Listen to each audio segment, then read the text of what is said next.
This is literally my first ever video on YouTube, and what better way to start my career here than starting with something so massive I won't be done until...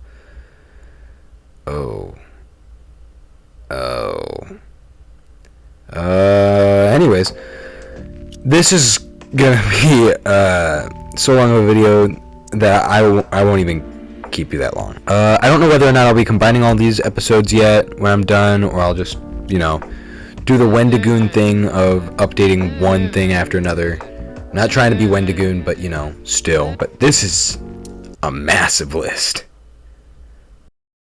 It's not even an iceberg at this point, it's just a list. So let me break it down for you guys. I started this project back in August for the 10th anniversary of FNAF. I personally have a connection because I share a birthday with the first game being released, so it's a really personal game to me. Little did I know I wouldn't be finishing this first part of the script until it's October now. It started back in August, remember that. So it's just a time for spooky month. Too bad whenever I get this sent to my editors, he probably won't finish it until December, so yikes. But I just wanted to say thank you for watching, and I hope that this is at least something that intrigues you guys. You guys can watch it in the back, you know, I don't care, just do whatever, pay attention. But as you can see, if you guys are watching physically, I'll be sitting in an office for this video. I hear that I'm going to be changing jobs quite a bit, so I wish I could be there physically, but let's get started. So to let you guys know, there is a color coordination, which is white text being general knowledge, not saying everyone knows it, just that it doesn't have a set area to exist in, basically. Red text means it's part of the community or a meme of the community. Orange is a bunch of teasers, yellow is Easter eggs and secrets, green is a theory, if you know, you know. Light blue is unused or even removed content, dark blue is merchandise, pink is for the fan games, and purple is hoax or rumor that was spread that kind of got really popular, kinda. Yeah, it's a lot to remember. I'm not expecting you guys to remember it all. And let's get started with Tier 1.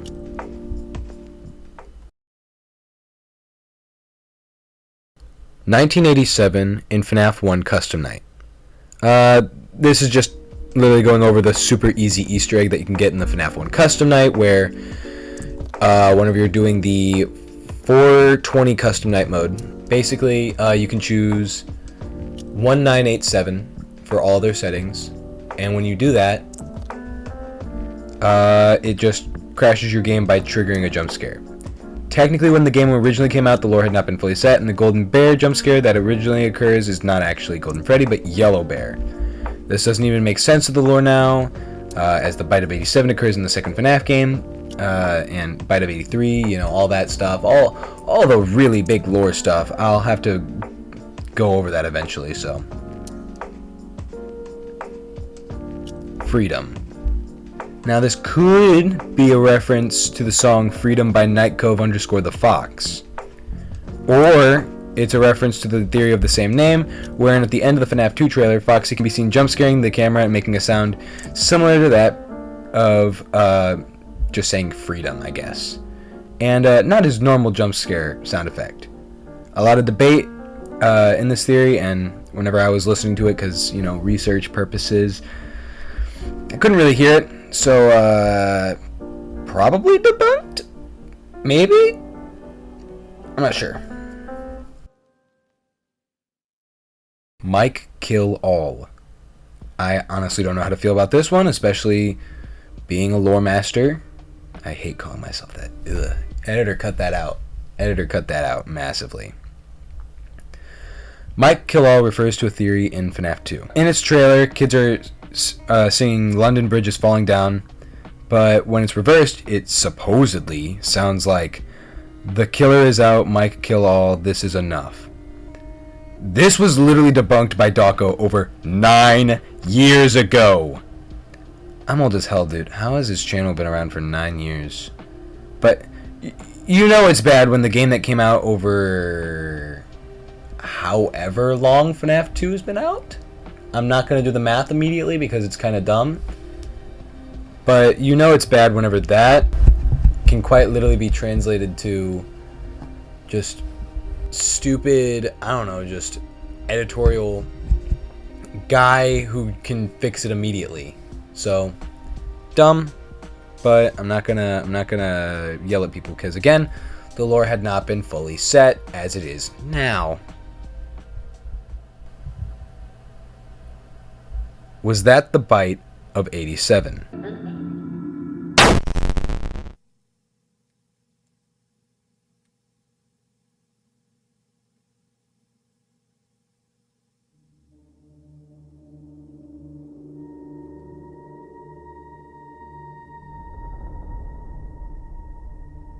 Was that the bite of 87? Yes, this is a clip of Markiplier playing FNAF 4's minigame, where in beating the game, he is treated to watching a cutscene of the crying child being shoved into Fredbear's mouth by Mike and his friends, wherein the crying child is killed by Fredbear, doing a bit of a massive chomp, if you will. You know, a little bit of a hungry bite. But, sorry to break to you, Mark, this is in fact not the bite of 87, this is the bite of 83, where William Afton's youngest child is either killed, or in some theories sent to the hospital, by Fredbear damaging his frontal lobe. In some theories, it is thought that the FNAF 4 nightmares are all the crying child's head. Whoa, what did I just say? They're all in the head. They're all in the head. And that he's seeing these because actual nightmares before he dies. But in others, it's just, it might be Mike being tested by his father's new creations, which would be the illusion discs. That's a whole nother story. I don't even want to go in. I'm not even going to sit with any of this. I'm trying not to be a theorist, but it's going to have to eventually happen, you know. Okay. Hashtag stand by Scott. I'm not going to touch too much on it. But this was a hashtag going around after Scott Cawthon, the game's creator, was seen to have donated to some anti-LGBTQ people. I was quite sad to see this, and I'm not going to talk about it anymore. We're just going to cut it off right there. I'm not going to go into it. Afton Robotics LLC. Some actual stuff that goes into the lore now. Afton Robotics LLC was a business started by William Afton, aka the Purple Guy. It primarily allowed William to rent his animatronics off to buyers, being known as Circus Babies Entertainment and Rental. This business, as far as I know, was owned primarily by William with no other efforts from other business partners, as, Henry Emily would be on. It's a lot of lore stuff. If you don't know any of the lore, I'm just talking your ear off. You guys are hearing blah, blah, blah, blah, blah, and blah, blah, blah. So I'm just gonna be done with that. Ambiance. Just that. In all the FNAF games, the noise in the background is known as ambiance. It has sometimes to gameplay, sometimes like, I don't know, Freddy being right outside your door and you hear a laugh. But, people also kind of use these sounds in memes and use it to portray a way of staring. There's not much here to really elaborate on. It's just kind of there. Anim Dude. This is a mascot for Scott Cawthon, who uses Anim Dude in places like Reddit and even his own games like FNAF World. He's a big way to portray Scott in almost any of his games or pictures. This is probably the shortest entry on the list because I wanted to get it out there as fast as possible. Basically just a mascot for Scott. Hey, that rhymes. Ballora is William's wife. Factually incorrect.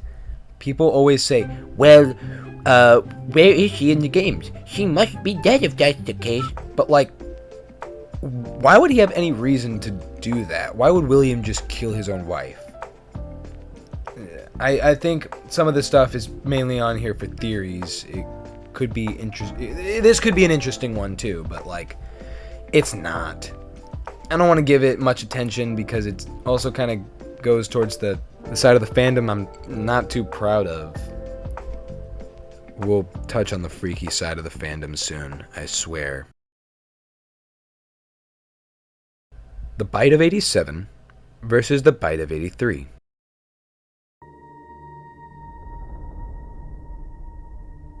Was that the bite? 83. I literally just explained this, but I'll make it clearer because I literally, I guess, kind of just glazed over it. There's a big debate on the times in which the crying child was bitten, kicking off William's murderous rage, and the incident at the new Freddy Fazbear's Pizza with the night guard Fritz being canonically bitten by Mangle. I say that in quotes because some of the lore is still kind of iffy, but this boils down to which happened first. And if it's only the crying child, or both, it doesn't really have a big impact on the story. You know, the crying child could have been the bite of 87 that's referenced in the FNAF 1 phone call, or in something we'll get later, Fritz did get bitten by Mangle or whoever starts it off, and becomes, you know, just another way for the lore, I guess, to keep... I don't know what I'm talking about. Editor, try to make sense if you can. Blocked out kitchen camera. Exactly what it says on the box. In FNAF 1, the kitchen camera is blocked out, preventing you from seeing Chica in the cameras. Now, the way Scott bypassed this was by having Chica make pots and pans move around in the kitchen, causing noise cues to occur. That is a loud-ass vacuum. Ignore that if you guys hear that in post. Fans theorize why it was blocked out in the first place, which could be like anything like Golden Freddy is in there. I'm not going to confirm nor deny because I'm not Scott Cawthon. Bonnie is purple. This is a hoax that started because Scott put Bonnie in purple lighting, which made his blue fur look more purple than it actually was. Scott did indeed say that Bonnie was blue when the FNAF movie was getting their animatronics designed, because there was a big debate whether or not it was purple or blue. They tried making them purple. He said it was blue, and then they pointed it out, and he's like, oh no, it's just... It's a long thing. It's just a hoax. Burn Trap. Something I'm not really sure is, I don't know what it's asking. Burn Trap is a secret boss found in FNAF Security Breach where the animatronic slowly tries to take over Freddy to kill the main protagonist, Gregory. I'm not really sure if they were confused as to why he's here in the game, or if he's supposed to be something else, but I'm sure they're probably asking why he's still in the game and not dead. Because you see in FNAF Tycoon, one of the canon endings, aka the canon ending, shows Scrap Chap, William's put together self, being burned to death with Henry Emily's voice, you know, in the background, you know, connection terminated, all that stuff. But like, it says that William would go to hell, I guess. And they already tried burning him in FNAF 3. He escaped there too. And even then, beating 50-20 mode in UCN is supposed to mean that William is still alive, kind of. Like, he's still having to go through this, but, like, there's two different versions of himself. This just kind of got me confused, so that's kind of why I talked about it a little bit more than just a regular thing, so, meh. Cassidy. This is a bit of a reference to an idea that Golden Freddy is haunted by two souls. I'll get into that later. One of them is being Cassidy. This is semi-canon, I guess. You can just say it. It's semi-canon. They don't address her by name in lore, but knowing Scott, he either forgot to do it like the box or put Joseph and Cassidy in the same area of living. CG5. This is a singer-songwriter who primarily worked with a bunch of FNAF songs when they were popular. He's very popular in the community for making fan songs that blew up. I don't have anything else in my script. I grew up with CG5, and by that I mean, like, I listened to all of his songs, and yeah, I agree. I was a little bit of a weird child growing up, but like, what else can you say whenever you're sat in front of, you know, a bunch of just whatever? It doesn't matter. I just kind of like sitting there and chilling and listening to it. Chipper and Sons Lumber Co. This is actually the game Scott made before FNAF. No, it's not his first game. That would be a Christian game that I'm not going to go into right now until it says it in the iceberg, which I don't think it will. Quote me on that if it does. This game flopped, as adults said it was too scary for children, and the models looked like horror icons. So Scott wanted to give them a game to actually be scared about, which is now primarily played by children and adults. Who would have thunk it? Confusing timeline. This is exactly what it means. The timeline for FNAF is like notorious for being super bad. Not bad like in a oh man, this is such a bad story. More like it's just really not concise. MatPat has spent entire years trying to piece these games together, like, for knowledge. There is a reason for this happening. It's because Scott did not intend for the games to keep going on and thought every game would be the last. It kind of sucks that he didn't make it ambiguous, which kind of made it a little bit awkward. But like, you can kind of see whenever I talked about Scrap Trap and Burn Trap, you know, Tycoon was supposed to be the last one, then he teased, you know, oh, security breach, and then he had to put that in. Burn Trap was actually not going to be able to move. He was going to be a little prop that you just kind of see in the background, you know, he's just going to be there. Ooh, look at me, I'm so scary. But I think I talk about that later on.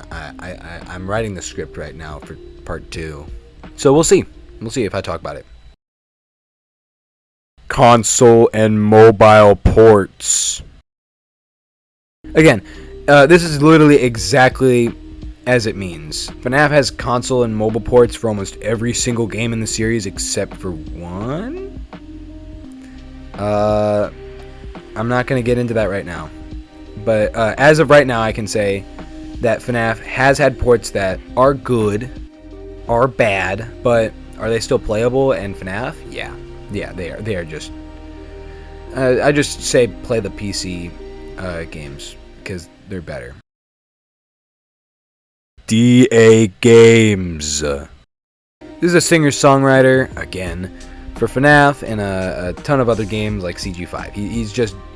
He was the original guy for this. He's known for making a bunch of popular songs like the FNAF 4 Break My Mind song. I remember that like off the top of my head. It's really cool. His last song from like my research as of recording was Madman for the FNAF movie. It's pretty cool. But again, it's not a Break My Mind. I love Break My Mind. It's too good. Dawko. Dawko is like the biggest FNAF YouTuber. Again, I literally referenced the 9-year-old video that helped me debunk the FNAF 2 thing for Freedom. I was pretty young when the first 2 games came out, and I didn't bother for theories or FNAF YouTubers. I just played the games, and I was like, man, these are so cool. I love this. But Dawko is very active in the FNAF community, and he's had multiple interviews with Scott, and is even making his own FNAF fan game right now. I think his recent interview, though, was kind of like actually recent, like this year, 2024, recent.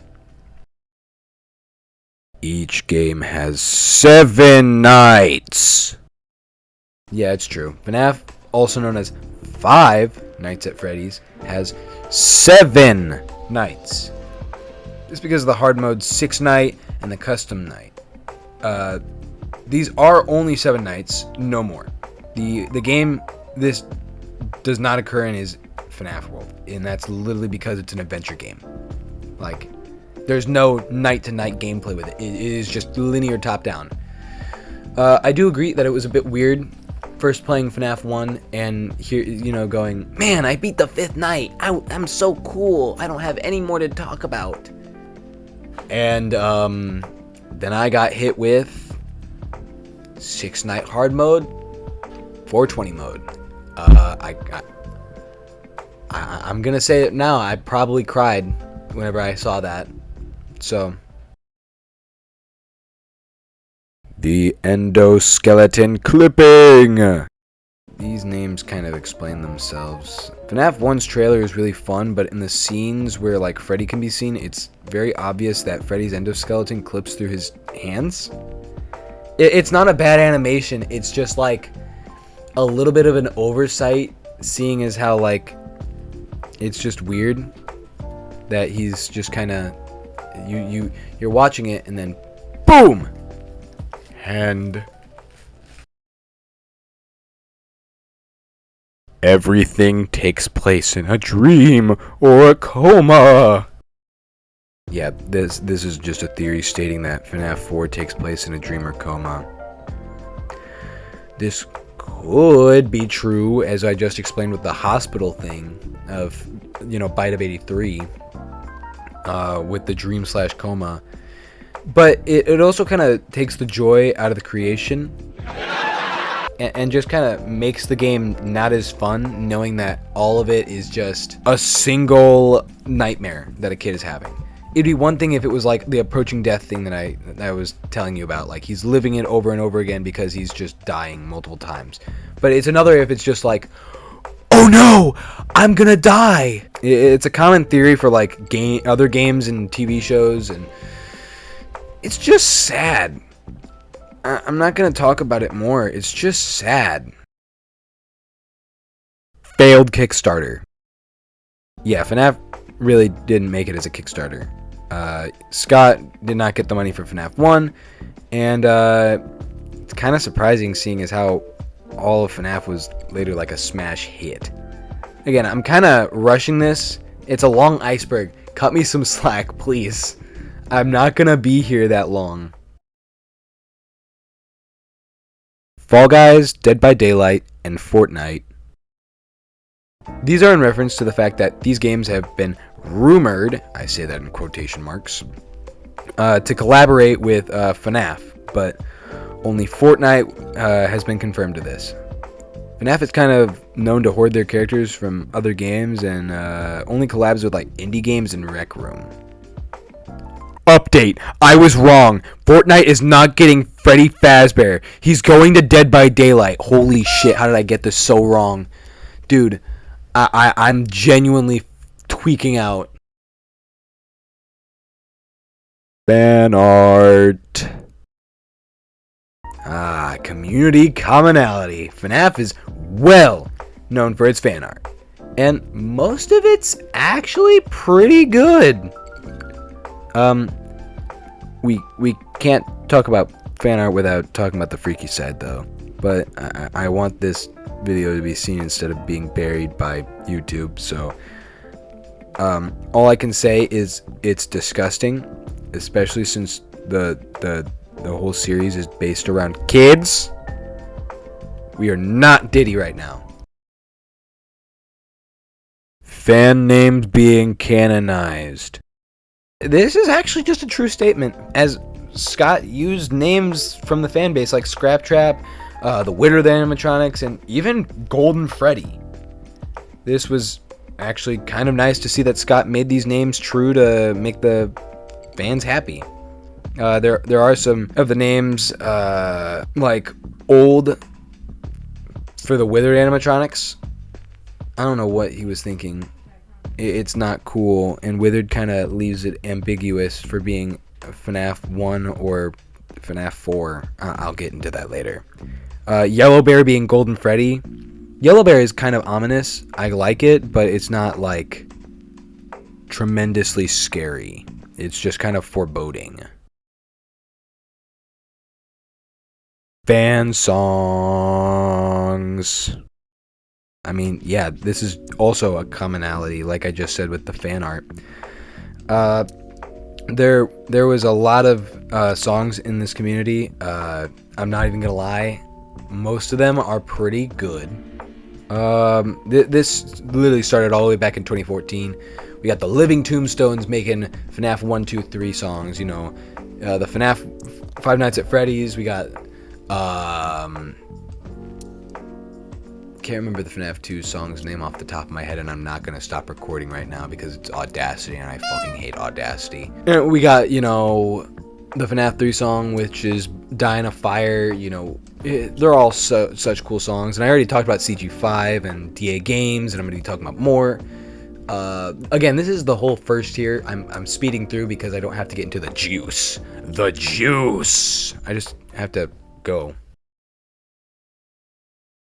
Fazbear Fanverse Initiative. This is a thing about how select fan games, there's a few of them, they're being canonized and to be actual games. I think this was cool, and I think it's a really neat idea that Scott is allowing other creators to add on to his lore that he's created. I think the most recent thing is the joy of creation actually being like hopefully praised. I'm looking at it and it's looking really good. I might have to play some of it. I keep apologizing for this, but I'm speeding through this. I gotta go. Fazbear Frights.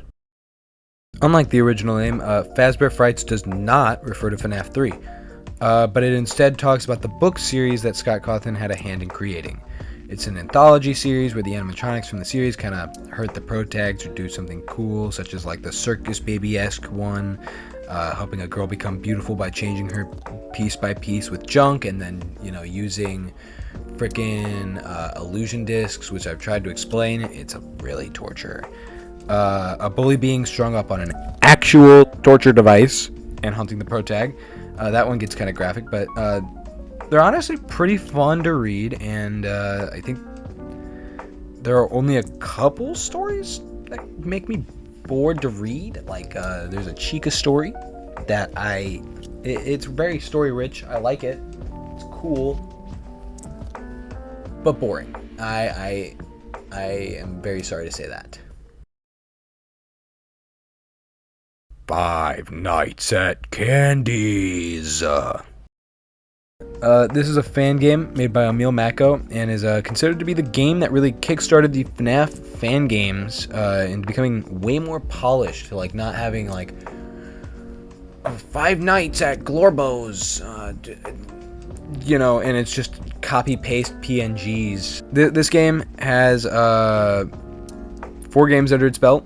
One is a remake, though, of the first game, so technically you could say it only has 3 games. A 4th one is in development, and I'm super, super excited for that. Whenever Emil says it, I don't know if he's canceled it or anything. I hope not, because Five Nights at Candy's 4 sounds really fun. And let me quickly run over this. You play as Mary Schmidt. You get hired to work as a night guard at Five Nights at Candy's. That's not the name. I'm just calling it that because my brain's blanking and I suck at words. You kind of realize eventually, oh, yikes, I'm going to get murdered. That kind of stuff. In FNAF 2, you still play as Mary Schmidt. In fact, that's like the main recurring character in all the games, next to the animatronics themselves. She's dared by her friends to go sit in a warehouse with a bunch of the animatronics, just, there. Your friends kind of call you throughout the night going, hey, you don't have to stay there. We were kind of just joking whenever we said that you had to stay 5 nights.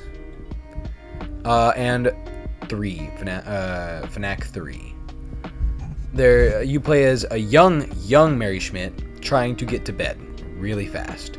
So you play a tape recorder. 2 characters that like kind of appeared in the first game, but also kind of the second game, called Rat and Cat, are the main antagonists of this, and you're living through your past trauma basically. It's just FNAF 4, but really cool. Honestly, again, I can't wait for FNAF 4. It's gonna be really fun. FNAF 2 is a prequel. This is just true. As far as I can tell, there's multiple reasons of this. I'd probably say like Freddy and his gang being new, but not referring anything that happened at the original place, aka FNAF 1, which would mean that FNAF 2 is the original. And FNAF 1, you get a check at beating the whole game, but it doesn't give you a concrete year. But FNAF 2's date reads 1987, which when you listen to the phone guy's call in FNAF 1, you can hear him go, they used to be allowed to walk around during the day too, but then there was the bite of 87. Yeah. It's amazing that the human body can live without the frontal lobe, The Living Tombstones FNAF 2 song. This is a song made by the Living Tombstones. It's just explaining some FNAF 2 lore where a woman's child is taken by the purple guy and, you know, how her life is ruined because she should have been watching the kid. It's a pretty good song. Everybody loves it, as far as I know. There's not really a bad verse in it. FNAF AR Special Delivery Skins. Yeah, I guess it's time I should talk about this. One of the mobile games released by the company Illumex in collaboration with Scott created FNAF AR. It was kind of like going for that Pokemon Go aesthetic. It was kind of weird. You can go walk around and send animatronics to go fight your friends. The game was recently shut down and no longer works. But when it did, Illumex decided to have the animatronics have a skin system for them. These were as simple as holiday skins or even cool ones like the Submerged skins and Clockwork Freddy. But again, the game was shut down, so FNAF referenced in Deltarune. Deltarune, my favorite game, released by Toby Fox, did actually have a FNAF reference in it. Near the pizza joint in the overworld, you can kind of see a mascot standing outside waving his hand. And when talking to the guy near the pizza joint and asking him about the mascot, he does eventually just say, "Purple guy. Man, that guy. You gotta ... And then there's more to that, but I'm not gonna repeat it. Play the game. I believe this is like the only reference to FNAF in any of Toby's games. Maybe I'm wrong. Tell me if I am. But still. FNAF World. This is a different take on the series by Scott, made as a teaser for FNAF Sister Location. It got a couple of updates before being considered finished by Scott, and he's kind of talked about it afterwards, and he doesn't like it. He wishes he could go back and, you know, fix it. It's an RPG game set in a different universe from FNAF where everything is, you know, cutesy and you know, it's just open world. It's pretty cool. I'll have to, you know, play a couple over it. You're probably gonna see it in the background eventually. Yeah, people just still use challenge runs. People found it to be terrible, and yeah. FNAF World being taken off of Steam and App Store.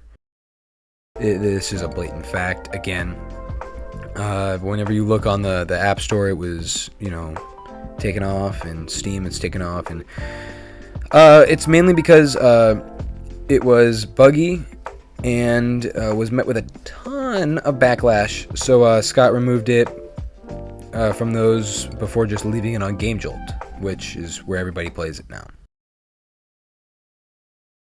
FNAF X Cloak.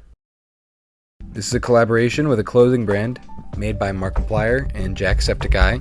This brand was named Cloak. And Freddy and his gang were put on clothing. That's just it.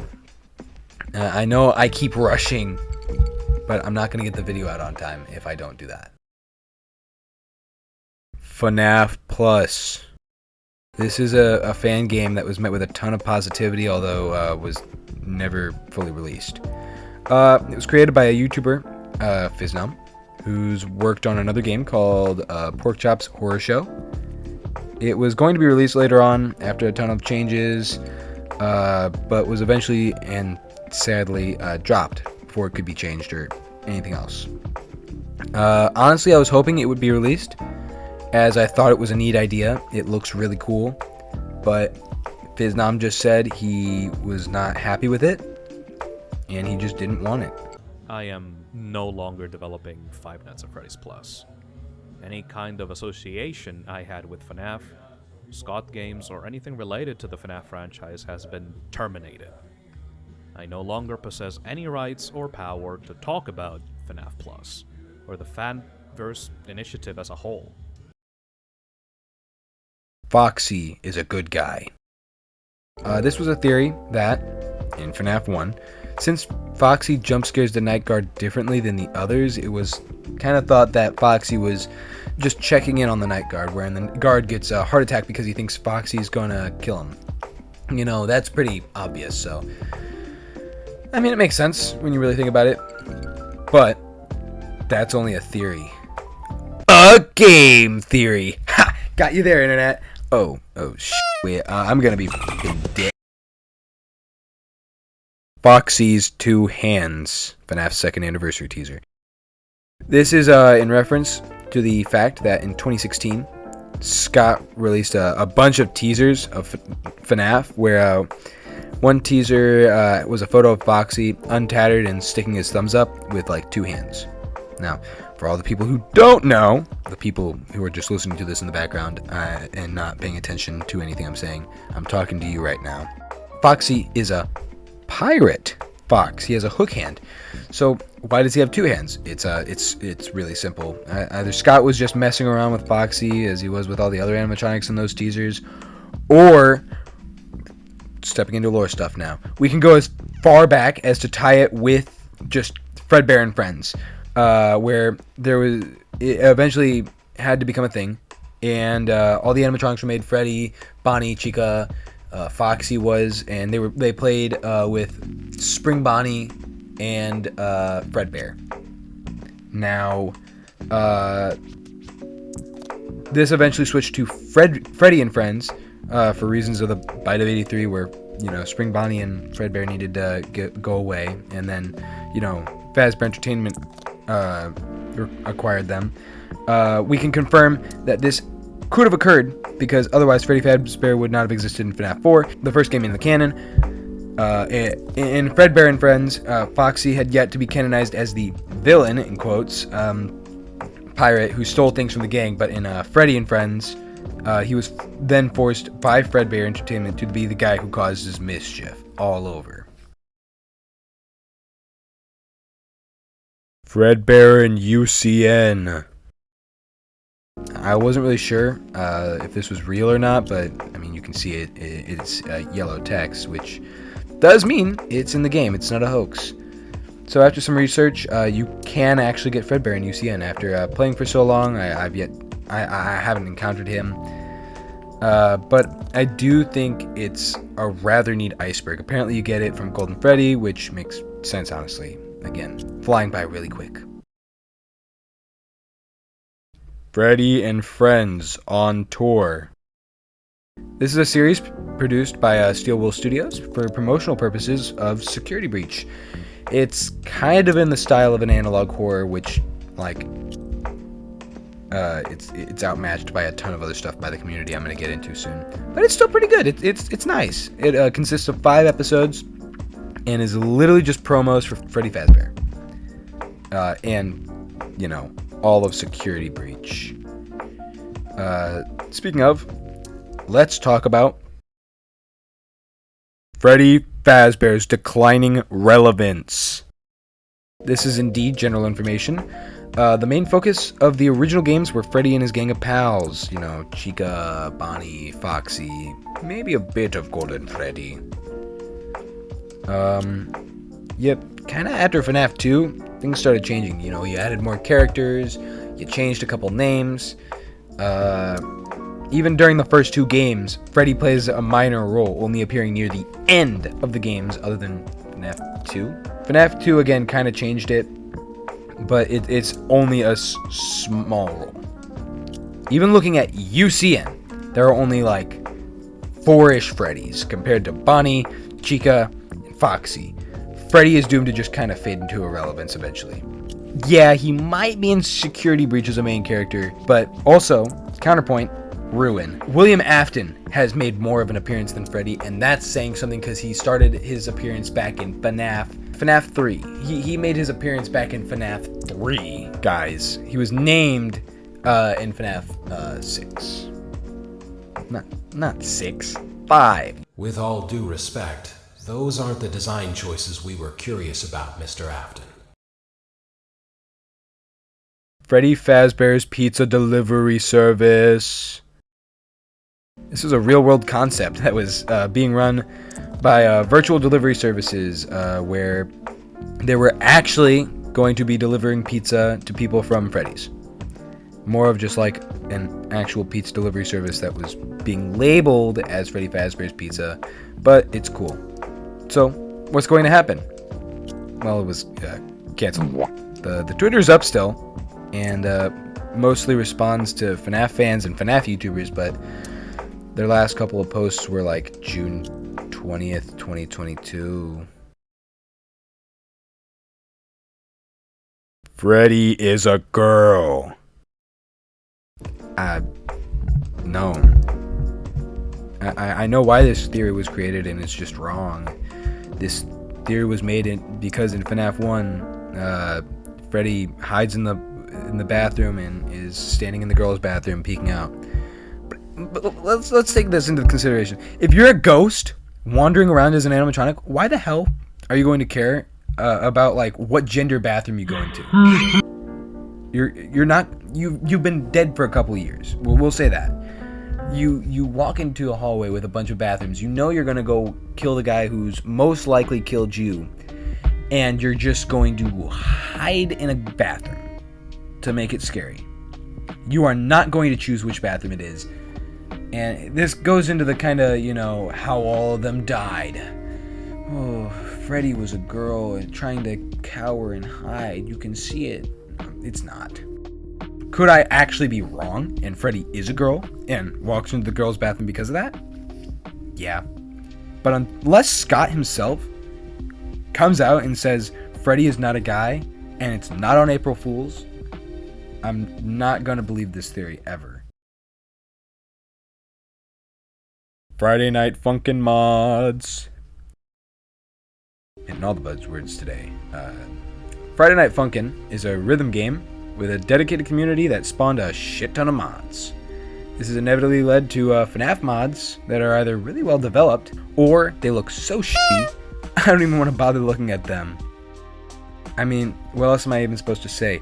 Oh, look at the funny game got mixed with another funny game and now it's epic. Holy crap, I love it so much. I feel like it's strange to look at the gameplay loop of FNAF and decide, you know what should be happening right now? Singing.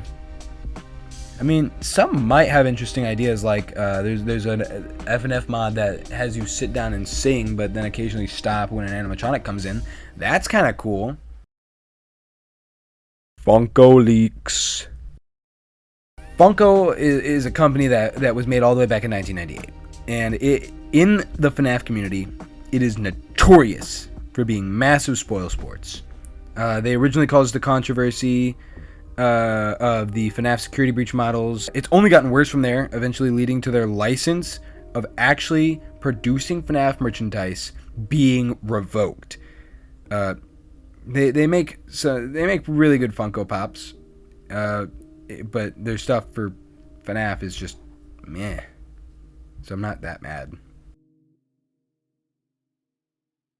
Funko stole fan designs. Yeah, on top of the fact that they spoiled a whole bunch of shit, Funko is allegedly thieves. This was first seen with a redemption of a Fredbear plush, which was alleged to have been stolen from Golden Freddy Cinema. This is now false information. Do not listen to this. It was about something different that I don't know. My editor is holding me at gunpoint right now. Please help. Hey guys, it's me, Lucas. I'm the editor of this Iceberg. TJ was too lazy to send me a new recording to correct himself, so I'm going to substitute him for this part. Funko allegedly stole a very famous Fredbear plush model in the fandom used in many SFM animations. It's almost an exact clone. Not only that, they called it Golden Freddy, which is an entirely different character. Not much else to say other than Funko are kind of stupid.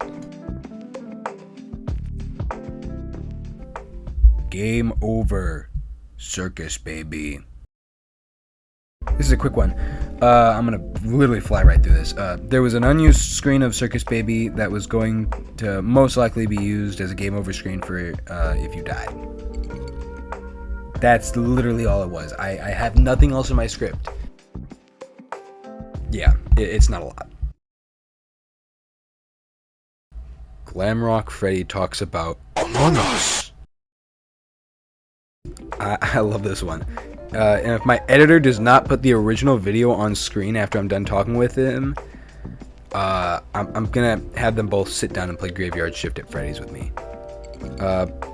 Basically, the voice actor for Glamrock Freddy, Kellen Goff, saw a meme of Freddy trying to tell Gregory to get to a particular area, event.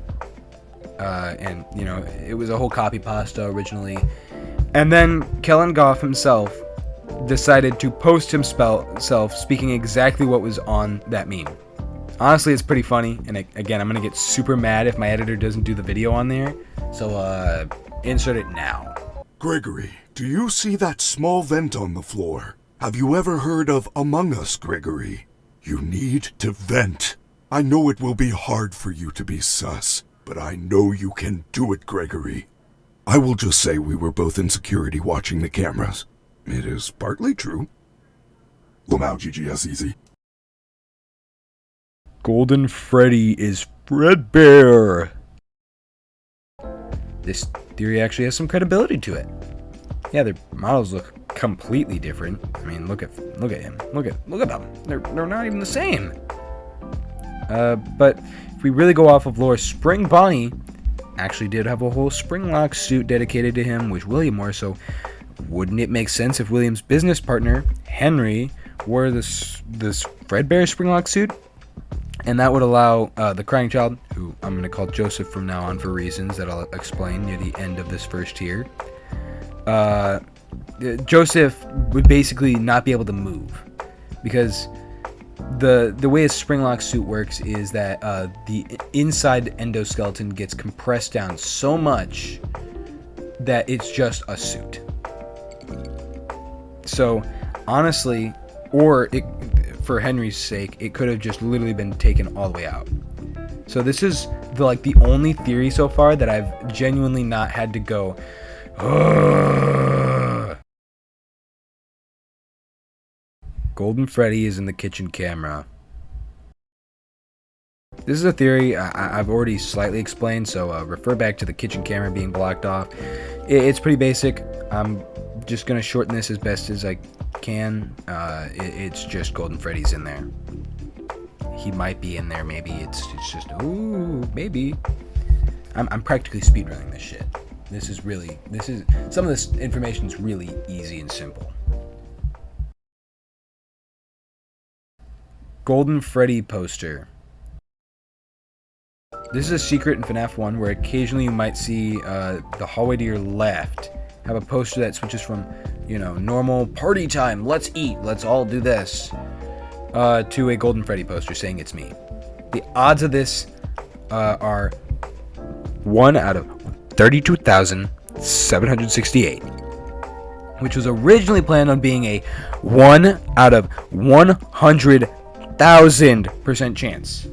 But Scott couldn't really do that because Click Team had some errors to it, so the highest you could go was 32,768. It's a super cool Easter egg, and people probably thought it was a bug that happened. Honestly, I would have. I probably heard it once. Hacked font. This is the font that's been pretty prevalent throughout FNAF's lifespan. It's used in the Iceberg, as you guys can see. It's just a neat little font that's used in the books, the games, and even just fan stuff all the time. It's really niche. Hidden mini games. This is in reference to the hidden mini games first found in FNAF 2. Being the death minigame that would sometimes begin after failing to survive a night. These minigames would eventually become the main ways for communities to validate theories created in prior games. Some of them being as simple as the Pizza Sim Fruit Maze, or being as confusing as FNAF 3's games. Hurricane, Utah. This is the place where all the stuff goes down. The main place that the books are set in, and by proxy the games. I'll explain more on that after this. Let me explain the rest of this. There's still not a lot, and we don't have much to say on this either, but it's kind of just you know, a nice thing that they're all kind of set in the same area. So, anyways, the games and the books are technically set in the same place because Into the Pit is a game now. That's kind of it. Welcome to Monty's Gator Ghost, home of the Hurricane Hole-in-One. Ian and Braden Cawthon. These two were the main beta testers for Scott when he would make new games. They were also his sons. So basically, all I can say is Scott had his own children play his games and would basically just say, you know, hey, if you tell me what's wrong with this, I will genuinely be super happy. Thank you very much.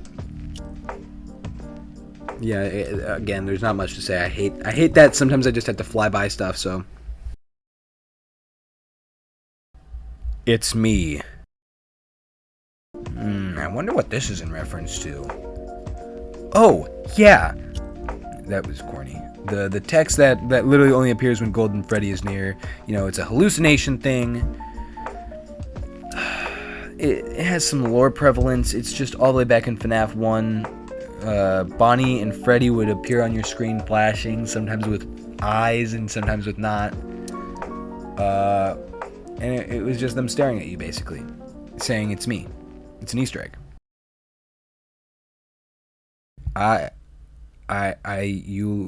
Ultimix. Hang on.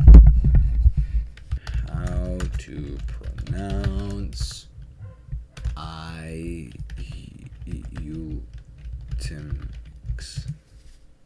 Iultimix. But this is a community slot maker. This is a YouTuber notorious for making low quality, top 10 freakiest jump scares from Five Nights at Glorbo's that make you feel quirky. It's just kind of that. I'm not going to stay on him too long. He's known for kind of copywriting videos where his name is, so I'm just going to kind of go. And if there's nothing else on here, then just know it's because copyright. I'll write it in a little comment. JJ. This is in reference to the character. JJ is literally just a reskin of FNAF 2's Balloon Boy. JJ first appeared in FNAF 2 alongside Balloon Boy as an Easter egg, then acquired a whole new meaning of FNAF World, and, you know, so on and so forth. Kids channels making FNAF in real life videos.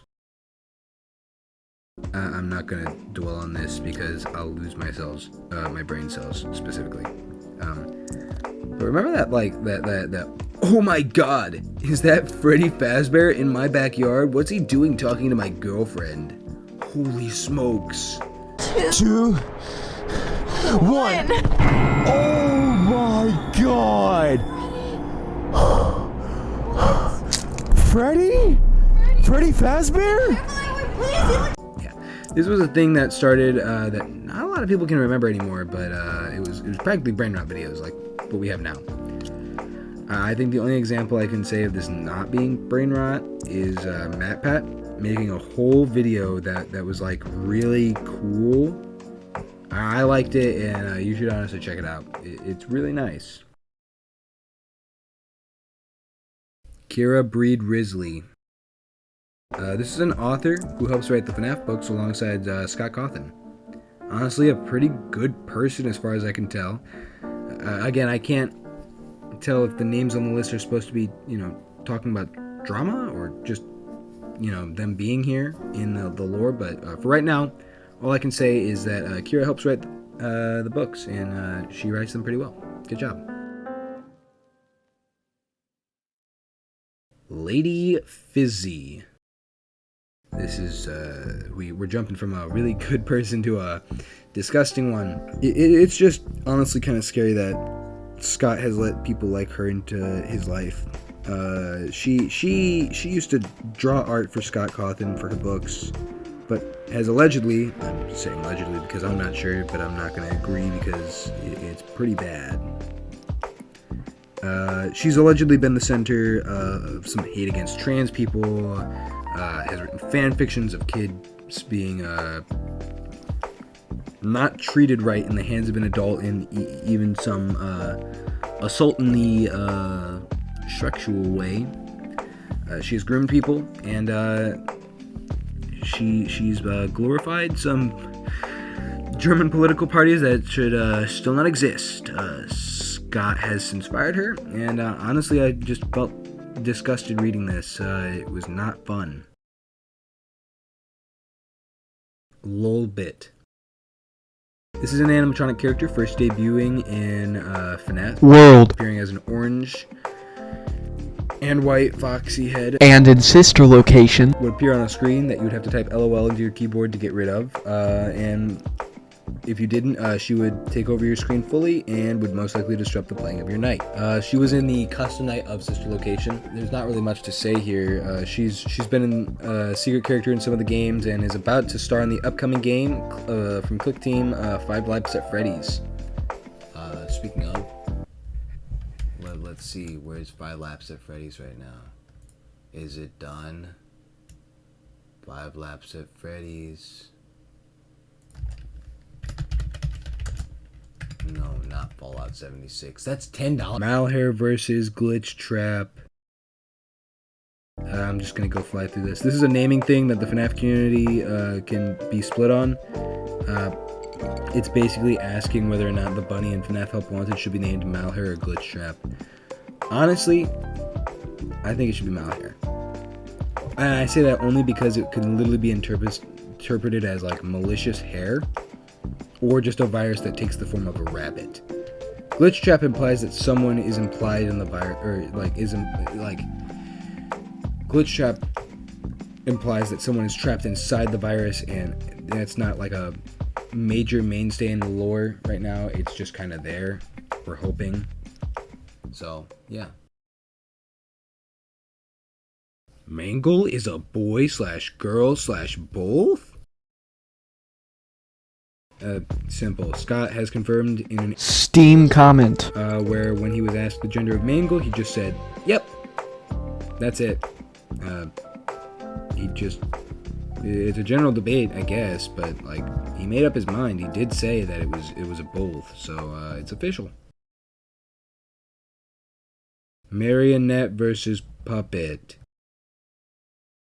I'm not going in on this. It's literally just the Malhair versus Glitch Trap thing again.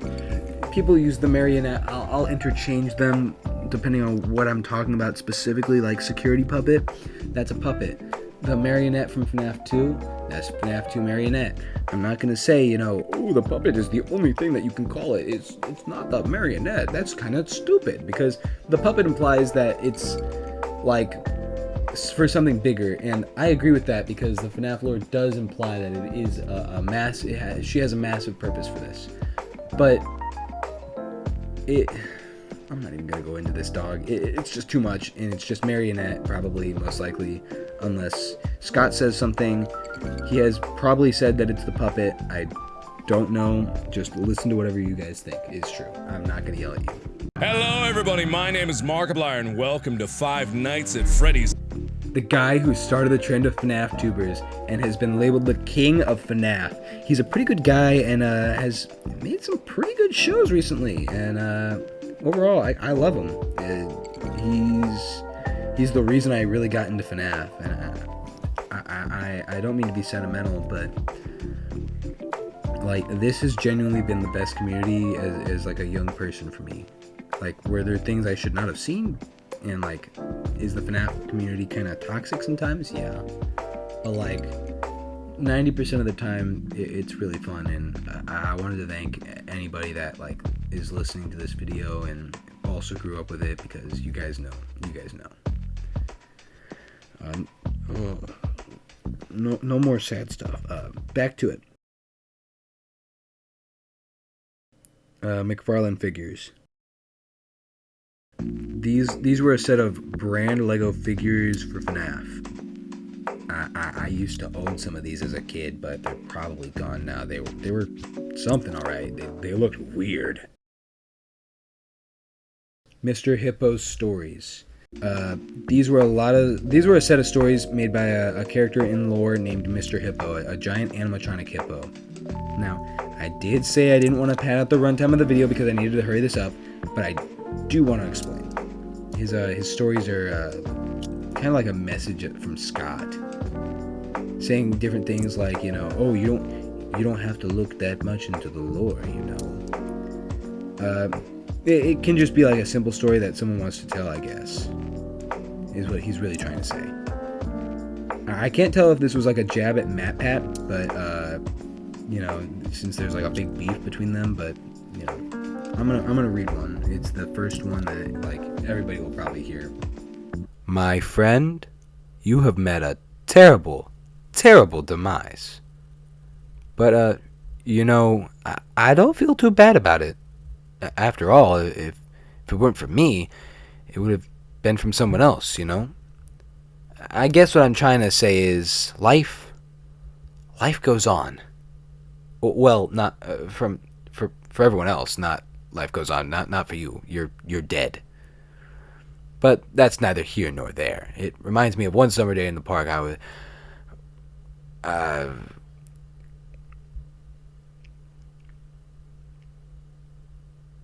It reminds me of one summer day in the park. I was having just a delightful picnic with my good friend Orville, and I said to him, Orville, I have a story.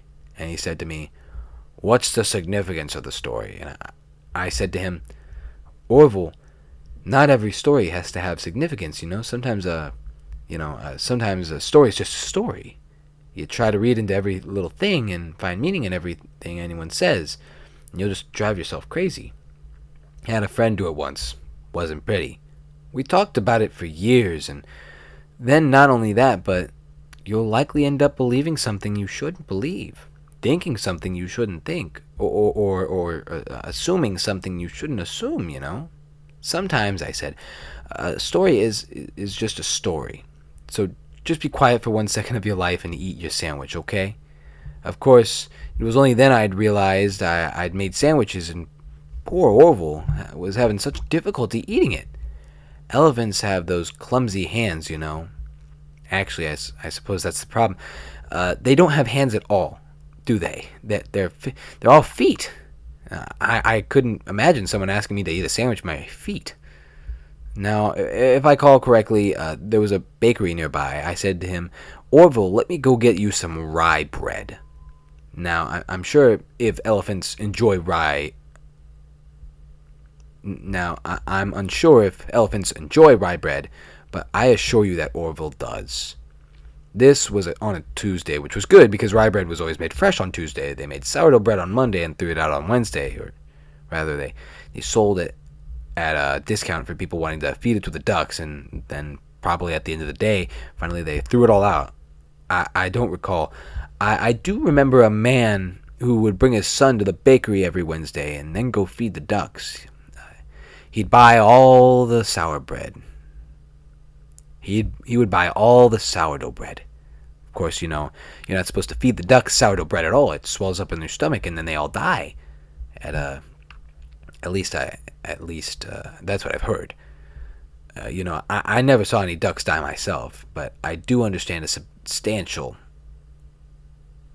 You know, I never saw any ducks die myself, but I did notice a substantial decrease in the duck population over the course of a few years. I just never thought to stop the man and tell him that he was killing ducks by feeding them sourdough bread. And if you want my opinion on the matter, I told Orville this, and well, if you want to feed ducks or birds of any kind, for that matter, it's best to buy seed.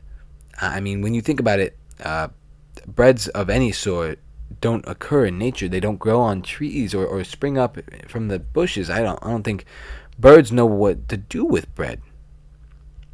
What was I saying? Oh, yes. So I bought Orville some rye bread. What a fine day it was. Nose honk. The staple of FNAF, even more iconic than Freddy Fazbender himself. Basically just an Easter egg where if you tap Freddy's nose at all in any of the games, it honks with a comically loud squeak. I don't know why it's called a honk. It's just a squeak, but, you know. It's been in pretty much every game. Even just honking other noses throughout the games. Make other noises instead of a honk, like whatever this noise is from FNAF's sister location. I think it's a neat little detail, and even though it's kind of not in Security Breach, it's pretty good. It's only in Security Breach from story purposes. Oh, sees. I wrote in my script, no, it's not a government property for FNAF. That's not a funny joke. This is literally just talking about original characters made by the community. Now, some of them like are brand new, like characters made for a game. Like, look at Funtime with Percy. That is so cool. I honestly am so glad that that thing exists. But then there's stuff that's convoluted, like, this is Adrian Blue Owl. He likes to cook and make music for all. He loves being shy, but he's talented and loves people. He's my character. No stealing. I almost threw up while reading that and typing it at the same time. So, Old UCN roster. That's just what it says. Before we got like 50 characters, he planned 40, cutting out some major characters and adding a bunch of unneeded ones, like we got like the Freddles. I didn't think we needed them as a character, especially since we got Nightmare Freddy. But like the Smash Ultimate saying, everyone's here, and UCN's pretty cool now. I like it. One night at Flumpty's. I'll add some gameplay footage in the back, like I've been doing with the candies thing. But like, basically this was a game where you were trapped in a building with a giant egg and his friends that wanted to eat your eyeballs like eggs. Neat concept, and it literally gets harder as the night progresses because it's one night, and it's cool. The creator has left the internet since creating the third game. But I don't look at the art sometimes. I sometimes just play the game and just go, oh man, the creator must have been pretty something. Yeah, the inventor of the doorbell finally seeing his creation. Oh my god! Oh my... Original Help Wanted teaser. I don't really know what this was inferring. I think it's talking about the fact that Help Wanted started out as PlayStation VR? Maybe? Like, there was a whole attraction set up at, I don't know, it was really cool. It was really nice, but it's just a bit weird to think about. Paper plates versus paper pals. I'm done seeing this. This kind of setup is not interesting anymore. Unless I get something really, really cool, it's not interesting. It's paper pals, not paper plates. I'm literally just gonna put a photo of me staring into the camera if this keeps repeating. Every time it's just going to be, you know, oh, Nightmare Bonnie versus Nightmare Bonet, and I'm just gonna stare. I'm just done. This is stupid. Pop goes. This is a fan game that has been quite prevalent with quality, almost like another game that we were talking about, candies. It's actually been pulled into the Fanverse initiative, as Candies has been as well. It's kind of cool, and I'll be putting my gameplay videos in the background, and I'll eventually make videos of me, playing this game with my friends, and all of us talking and all that stuff. So that's gonna be kind of nice. r/Five Nights at Freddy's. This is the Reddit page that the FNAF community uses. Even hosting the very iceberg that I'm using right now, it's pretty cool, I guess. Rare screens. I'm just gonna list these off. Basically, Scott coded the special scenes that would only happen every so often, making them, pretty unique. I did tell you about the It's Me thing, but it's just unique gameplay feeling. And like with these screens and the ambiance, it just makes you kind of go, oh, I really did have a unique experience, even if the animatronics were just having me sit in an office. But the FNAF, I guess, rare screens would be the It's Me screen, the Shadow Bonnie screen, the Springtrap screen. I call it the hospital screen, but it's just, you know, stuff changing in the FNAF 4 bedroom area. And I think the custom night screens at the end can be counted as well, so whatever you can get on there. Roblox and FNAF Minecraft remakes. Alright, I'm gonna say this now. Roblox can be pretty cool with good game remakes. FNAF having remakes on both of these platforms are either so good I can barely tell them apart from the original counterparts, and I actually think they're fan games, or they suck, like 5 Evenings with Darius Blue Guy, and then it's just PNGs. I think I've already explained this. It's not cool. Hang on. Now I have to figure out how to pronounce this word. How do I pronounce Rook Fast Sacks? I don't think that's right, but I mean, look, I tried, and I even had to look up a whole video for that. This is just Shadow Bonnie, who I'll just be referring to him as just Shadow Bonnie. I'm not gonna repeat his name. He takes the form of a fully shaded in version of Toy Bonnie with white eyes and teeth. He's another staple for FNAF, and honestly I can see why. He's really cool. Sanshi versus Funko. This is just a comparison. Is FNAF merch better than Funko, or is Sanshi better? I'm gonna need you to pull these up, editor, and just kind of show me. I guarantee it's Sanshi because Funko kind of sucks with their plushes, but you know, we'll see. Alright, so this one is a no-brainer to me. If we look at the plushes from Funko, they are pretty compared to Sanshi. I mean, look at this Springtrap plush. Ew.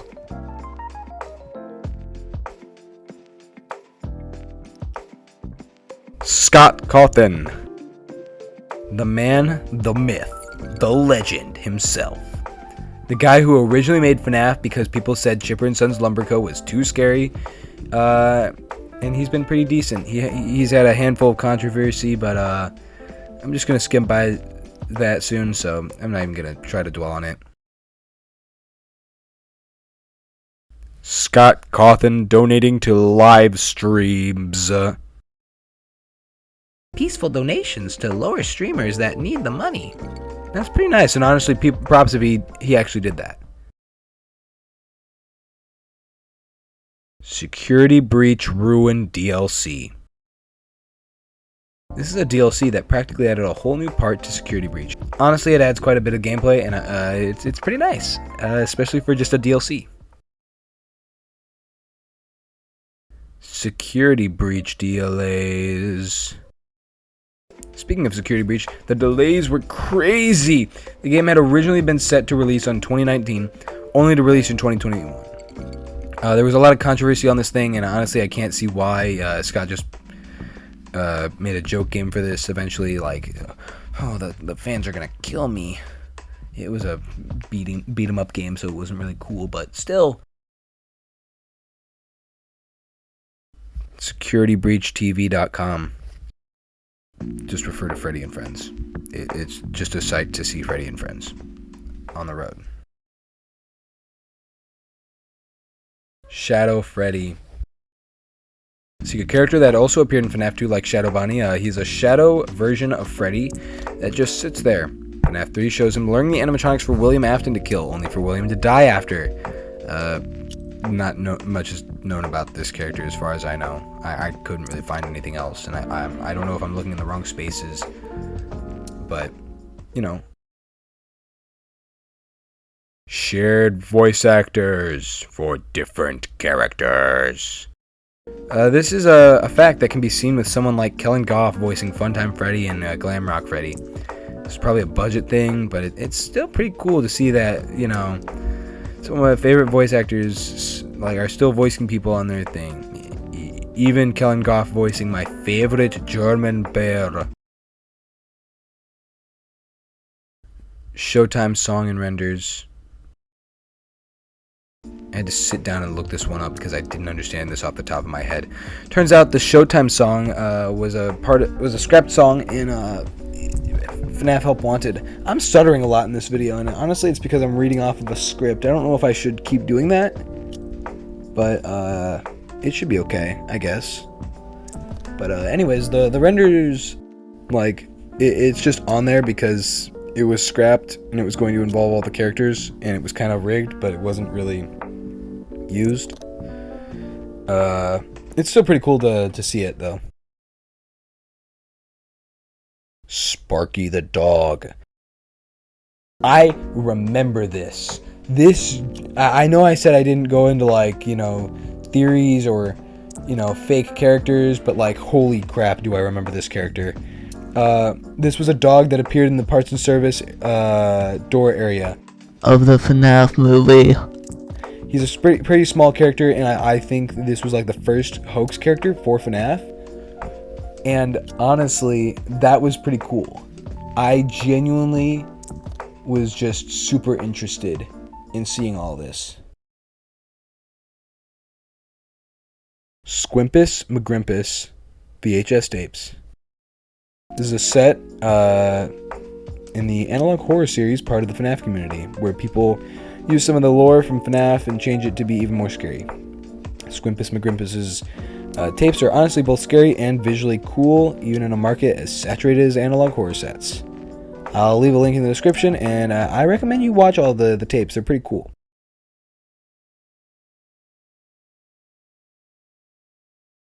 Stars. I don't know what this is fully talking about, but I have reason to suspect that it was kind of talking about like the Easter eggs of just the fact that it's every time you beat the games, you get a star. So I was like, oh, that makes sense. Whenever you look it up, you literally can't find anything on it. It's just kind of guessing, I guess. Steelwool versus Illumix. Okay, this is one that I'm actually going to talk about because this is like not even a mad thing. So when Scott said he was getting help making games, like Illumix stepped up first. They started by making FNAF AR. That's literally the only game they've worked on for FNAF. Steelwool helped with making FNAF Help Wanted 2 and Security Breach. So I guess if this was a fight, Steelwool wins. Thank you. Teasers. This is basically just, you know, saying on how FNAF's creator Scott put out teasers to say that he appreciated the community. It added each and every character from the games that. It added each and every character for the stuff he made, and he added new characters when he was finished with them. Eventually, this culminated into the making of FNAF World 2. The Afton family. I have to sit up in my gamer chair. Hang on. Oh. Okay. This is either referencing that one song or the actual family itself, which I'm going to think it's the actual family itself. This consists of the father, William Afton, also known as the perpetrator of the murders at Freddy's, the oldest son, Michael Afton, who eventually goes on to help all the children get put to rest, and also becomes the night guard for almost every game except for FNAF 2 and 4. The sister of the family named Elizabeth, who dies in a tragic accident caused by Circus Baby. And then we have, I think I called him Joseph. He was bullied by Michael and his friends whenever they were young, till it eventually culminated into the Bite of 83. Now, we don't know the mother in this situation, as she's never mentioned ever. I'm going to just tell you, refer to the Williams wife as Ballora theory mentioned. I might genuinely sit down and make a whole lore analysis on FNAF, try and make sense of it, then react to MatPat, and I'll see how much I get close to him, I guess. But I'm not implying that Ballora is Williams' wife, but still. The Desolate Hope. The Desolate Hope is a surrealist game made by Scott Cawthon before he made FNAF, I think. And basically it's just a game about a video game's code entering a coffee pot and having to keep a couple giant robots safe from fully perishing.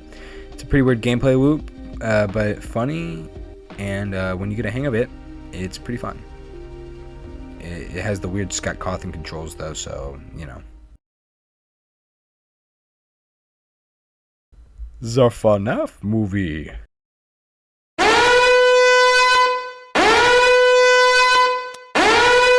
This is a movie that was recently released under Scott's and Steelwool's supervision. It strays a bit from the source material, like, you know, Michael's not related to the Afton family, instead it was somebody else, but the Jim Henson company made the animatronics, and honestly they looked really good in the movie. I like the movie no matter how much I hear it, you know, it's hated on or some other shit. Check it out because it's nice. Also, the second film is coming out soon. I can't tell whether or not this video is coming out in 2024 or 2025, so hopefully it's not that soon. The Five Nights at Freddy's ride. This is an idea for an attraction made by the Sally Corporation about the animatronics chasing you throughout the whole ride. It's still being made, I think, and it looks kind of cool, honestly. When it comes out, I'll have to make a big comment for stuff to fix or stuff. I don't know. Also, I should mention there's no release date for this ride, so I don't know when that comment will come out at all. The Freddy Files. Despite it sounding like an analog horror, it's not. It's in fact a book that had like three other like spin-off things. I don't know what you'd call them. It's just a bunch of secrets for FNAF. It's not really too terrible. It's just like, I guess you can say like there's one that literally allows you to skip the FNAF 1 nights. That's just a cheat code because click team. So the game theorist / Matt Pat. Almost as popular as Markiplier and Scott himself, Matt Pat was a popular theorist for video games, but his most popular theories were for FNAF. There are so many videos on FNAF alone, and Matt Pat has had his fair share of controversy, like the freaking first theory being about how Scott made FNAF to document about a time when 5 kids went missing from a Chuck E. Cheese and never came back. He didn't. But since then, he's kind of changed and become a better person, and he's even in the FNAF movie. You do realize that lunch is the most important meal of the day. Thought it was breakfast. Some people say that, but, you know, it's just a theory. He has since retired from the game theorists, so I cried whenever that happened. I miss you, Matt Pat. The Living Tombstones. Kind of talked about this whenever I was talking about fan songs. But like this was a band that started all the way back in 2011. It's well known for making the Five Nights at Freddy's fan songs. You know, they're still pretty popular today.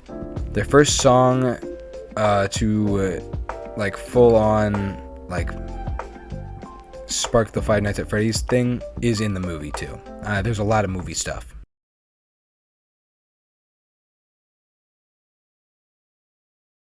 The Silver Eyes, the Twisted Ones, and the Fourth Closet. This was a book series for FNAF that started all the way back in 2015 under Scott and Kira Breed Risley's name. These books elaborate on a different universe of FNAF where it is implied that the founder's daughter, Charlie, goes back to Hurricane, Utah. See, we're starting to get to backtrack to other stuff, and attempts to find the reason her father died and where her missing brother went. Eventually, she meets with her friends, goes to Freddy's, and realizes the ghosts haunt the suit. Spoiler for like a 9-year-old book, but like William Afton dies at the end in a yellow rabbit suit. Then we have the Twisted Ones, where Charlie is getting haunted by the thoughts that the children were still inside those suits, and she goes to investigate her house, where eventually she learns a terrible secret, and I won't go into any more spoilers. It's not like because I don't want to spoil that one, because I just spoiled Silver Eyes. It's just, it's a lot, and I'm running out of breath and time. So I recommend reading The Twisted Ones in the Fourth Closet if you have time. and you aren't going to get immediately bored. So, The Walton Files. This is a rather popular series of analog horror made by Martin Walls. Originally starting all the way back in 2020, it chronicles the Bonds Burgers founder and other such things. If I get to it, it's going to be way too spoilery, and I don't want that. I want you guys to watch it. I'm planning on doing like a Walton Files analysis with my friends and watching them, giving my comments, and like full on trying to put it on a timeline. Kind of. It's not really, but back to the basics. Walton Files is inspired by FNAF and takes liberties into its own hands when developing horror. And by the way, whenever I say inspired by FNAF, I don't mean like it's in the same universe or trying to be. It's just taking the animatronic idea and going along with it. The Hottest Dog. Now, I got concerned whenever I read this. I got scared. But this is apparently an SFM YouTuber who uses FNAF models for the videos. They actually look pretty well done, and even though I haven't checked it out, I can still say, nice job. I hate that I have to fly by this. This is literally a 15-page script already. I can't handle any more of this. Troll games. These are games that Scott made for funs and laughs. Funs. Some of these games could be stuff like, Freddy in Space, a game that was literally just made for jokes by Scott. Then we have games like Sit and Survive, where you sit and survive, and Then we have stuff like There Is No Pause Button, where you get 1,000 lives, but it's fast-paced gameplay that you have to hurry up and go play. Again, these games were just made for fun. And it's not because he was trying to do anything for the lore. It was just game. Try Hard Ninja. Try Hard Ninja is a music channel that has been famous for making fan songs. For like FNAF, especially like we have Follow Me, Don't Come Crying, and even Dance to Forget, if you remember that song. Pretty influential songwriter, and many of the stuff I used to listen to, again, as a weird child going to school. But I gotta fly all by this stuff. UCN Anime Sections. UCN Anime Sections refers to FNAF Ultimate Custom Nights cutscenes, The Bear of Vengeance, and Toy Chica the High School Years. The Bear of Vengeance documents the struggles of Freddy Fazbear to gain his honor back from Foxy. He, of course, always loses, never being able to win, and then has to suffer a punishment of the week or something. I don't know. Then we have Toy Chica, the High School Years, shows... I gotta catch my breath. Toy Chica in high school wanting to date different men at her school, which are portrayed by different animatronics. These dates don't turn out well, and she has to find someone new each time. These are supposed to be lore implications, but most of these are just... I'm not gonna finish that sentence. Vanessa and Vanny are two different people. This is a way to try and explain why in FNAF Security Breach there's Vanessa Night Guard and Vanessa the Killer Bunny. However, people have managed to disprove this, as the Ruin DLC gives us discs to listen to show us that they are somewhat the same person, but more just like different personalities. And we can also see in the debug menu that there's a Vanny meter that turns Vanessa into Vanny if it hits 100%. Will Trap versus Mike Trap. Again, this is another interesting one. I actually did not know a lot about this, so let's get going. These were old theories trying to talk about, who Springtrap actually was. Was it Michael Afton or William Afton? And after FFPS, we can see that it would be, Will Trap, but and again, it could have been Michael that became Springtrap.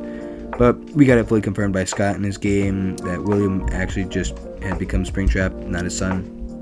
Basically just an old theory that got debunked. Withered Balloon Boy and Marionette. Just an old fake hoax that these two characters somewhat existed in FNAF 2. They did not. Yendo. This is a minor character that appears in the sister location custom night, like a little bit. He is a full metal endoskeleton of Funtime Freddy, but he's not Funtime Freddy himself, if you understand. Basically, in the game, you get rid of him like Golden Freddy, you flip the camera, and he disappears.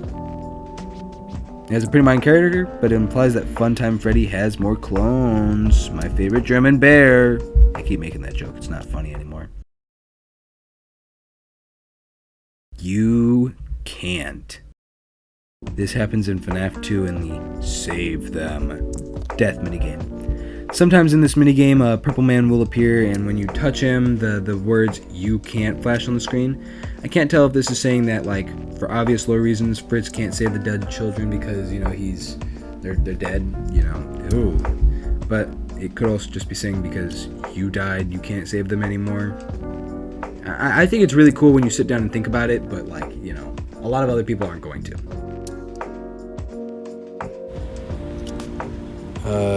I'm gonna be real with you guys. It's like 6:21 in the afternoon. Every other recording I've done has been in the past. Today is December 15th, and I believe I started recording in October. I've literally not done anything else other than do this. For literally the past couple weeks, me and Lucas have been stuck here editing and doing Tier 1. I actually had to hire writers now because I didn't realize what I was getting into. I'm actually gonna... And I'm back. Don't know what that was. But guess what, guys? I'm officially on Tier 2. I actually am super happy about this, and I'm excited to see how many more pages we have left. So, to cut the middleman out, let's get started on Tier 2.